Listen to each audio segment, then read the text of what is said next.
Our next guest, considered by many to be a front-runner for the Republican presidential nomination until he decided not to run, but he continues to be in the forefront of a number of critical issues as the governor of his state. Those issues include, of course, Obamacare, the deficit, unions, abortion, education. Joining us now, a very busy man, Governor of Indiana, Mitch Daniels. Governor, good to have you with us here. Appreciate being invited. Governor, let's start first with the debt and the deficit that is at impasse, at least right now in Washington, D.C. Do you see a clear path forward that would be helpful to the vice president-led discussions, to the confrontation between Speaker Boehner and President Obama? The path forward couldn't be clearer. It's not clear that what's not clear is whether the administration is prepared to take any meaningful path at all. You know, the time's a waste in here. This is, as the president's own deficit commission leader said, the most predictable catastrophe we've ever faced, and yet they continue to act as though we could keep spending at these unnecessarily high levels indefinitely. So I think that the suggestions that have been made so far, not a bad down payment, $1 of reduction over some period of years for every $1 of debt ceiling increase. That's a great starting point. Don't know why the administration won't take them up on it. Governor, the issue of the debt ceiling itself, are you prepared to counsel your fellow Republicans in Congress and the Senate to hold the debt ceiling exactly where it is unless they can find agreement on that commensurate reduction in federal spending? Well, we're going to have to pay our debts. Everybody, I think, agrees with that. But, I really think that it's unconscionable for the Obama administration to be holding this thing hostage because they refuse to get serious about spending reductions that everyone knows must happen. And we are facing terrifying deficits and consequent debt levels, the kind that are bringing other countries right now to a screeching halt.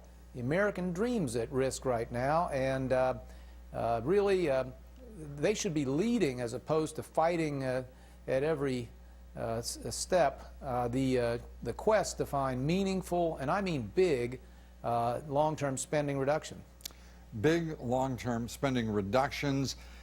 There's not even agreement on that, and Vice President Biden, President Obama, both making it clear that so-called revenues will be an important part of the calculus in any solution that they stand behind. At least that's their position right now. Tax increases, would you support tax increases in any form? We need more tax revenue, but there's only one place you're going to get it, and it's from a growing economy. If you had assigned a team of Nobel Prize winners to design an anti-jobs, anti-growth strategy for America right now, they couldn't have done much better than what this administration's doing. Constantly talking about higher tax rates, piling up enormous numbers of new regulations, those we already have seen and those that we know are coming. You were just talking about the other huge threat, which is the Obamacare bill, and all the disruption and extra cost and extra debt that it's going to bring to the system. So we need an absolute emergency program to kick this economy into higher gear. Today Indiana got its AAA credit rating reaffirmed. Our credit today is stronger than that of the government of the United States of America, if you can imagine such a thing.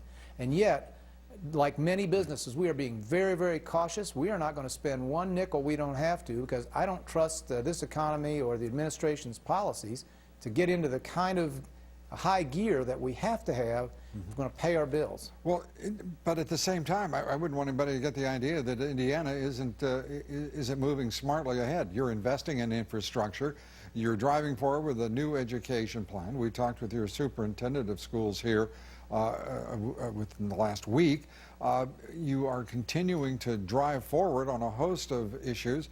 How are you managing to do that when the rest of the country, much of the rest of the country, is lagging behind and struggling mightily?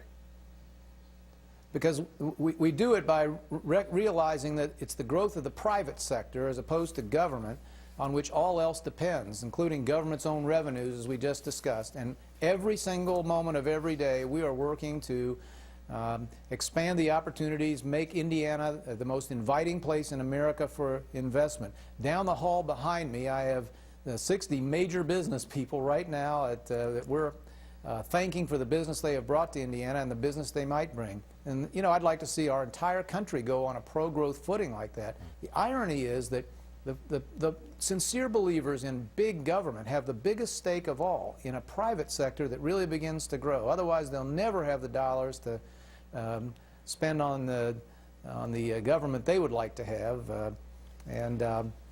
One day, I guess they'll realize that. Right now, you're pushing ahead on education. That is long-term investment in the future. Obviously, the residents and the citizens of Indiana. How long will it take before you see Indiana move from where it is currently in the, I would say, the upper middle, if you will, of the states in this country in educational quality? Where do you want to be? How long will it take you to get there? Well, we want to not only be among the top tier in America, but the top tier in America is not good enough when you look at the rest of the world. And that's a great question. I don't know how long it will take. All I know is we've built, I think, the best framework I've seen in any state. From now on, teachers will be rewarded and protected and promoted and paid based on how well they do in the classroom, how well their students learn, not just by how long they have served. We will have much more choice available, charter schools within the public system, and even vouchers for every family that can't afford a non-government option if that's what they want.